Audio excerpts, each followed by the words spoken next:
शैक्षिक अवलोकनमा यो विभिन्न शैक्षिक गतिविधि सम्बन्धित छलफल गर्नको लागि शैक्षिक अवलोकन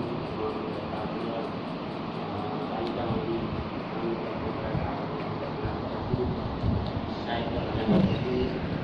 शिक्षक प्रतिनिधि आधारभूत संयोजन म्याडम सम्पूर्ण सर म्याडमहरूमा हार्दिक नमस्कार तथा हामी विद्यालयमा यहाँहरूलाई हार्दिक स्वागत गर्न चाहन्छौँ। यहाँहरूले शैक्षिक अवलोकन भ्रमणको क्रममा विभिन्न विद्यालयहरूबाट आफ्ना गतिविधिहरू प्रदान गरेर र केही कुराहरू सिकेर आउनुभएको होला र हाम्रो विद्यालयमा पनि आउनुभयो। यहाँहरूलाई धन्यवाद दिन चाहन्छु। हाम्रो सरकारी विद्यालय हो, धेरै राम्रो गर्नुभन्दा पनि यहाँहरू जस्तै हाम्रो विद्यालयले पनि केही गर्न खोजेको छ। हामीहरू तपाईँहरूबाट पनि केही कुरा सिक्नेछौँ।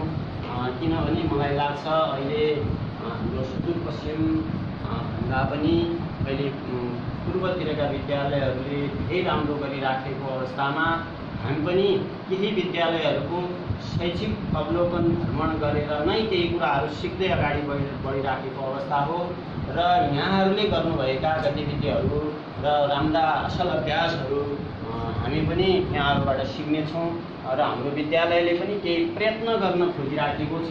तथापि हामी हाम्रो नमुना हो र हामीले सबै कुरा गर्न सकेका छौँ भन्ने तथापि होइन, किनभने हामी पनि सिक्ने प्रयत्नमा छौँ, सिक्ने प्रयासमा छौँ। केही कुराहरू हामीले पोहोर साल पनि हामीले केजरीवालका विद्यालयहरू दिल्लीमा पनि अवलोकन भ्रमण शैक्षिक अवलोकन भ्रमण गऱ्यौँ। प्रार साल हामीले पूर्वोत्तरका विद्यालयहरू हाम्रो रानीका विद्यालयहरू लगायत केही विद्यालयहरूमा हामी अवलोकन भ्रमणमा गयौँ र त्यहाँबाट केही कुरा हामीले गर्न सक्ने, आफ्नो विद्यालयले गर्न सक्ने कुराहरूलाई हामीले कार्यान्वयनतर्फ लगेका छौँ ताकि सबै विद्यालयहरूमा देखेका कुराहरू लागू गर्न पनि अलिक कठिन छ। किनभने त्यो लागू त होला तर केही समय चाहिएको रहेछ। हामीले देख्ने बित्तिकै सबै कुराहरू लागू हुन सक्ला। तथापि यहाँहरूबाट पनि हामी केही कुराहरू सिक्नेछौँ र हाम्रो विद्यालय पनि यो सरकारी विद्यालय फेरि यहीँनिर हाम्रो दुईवटा बस्तीहरू यो हाम्रो चौधरी बस्तीहरू दुईवटा नजिकैको सुगमवासी बस्ती भएको कारणले गर्दा हाम्रो यहाँका विद्यार्थीहरू अलि यो पुवर कन्डिसनको विद्यार्थीहरू बढी भएको अवस्था छ हाम्रो यहाँ।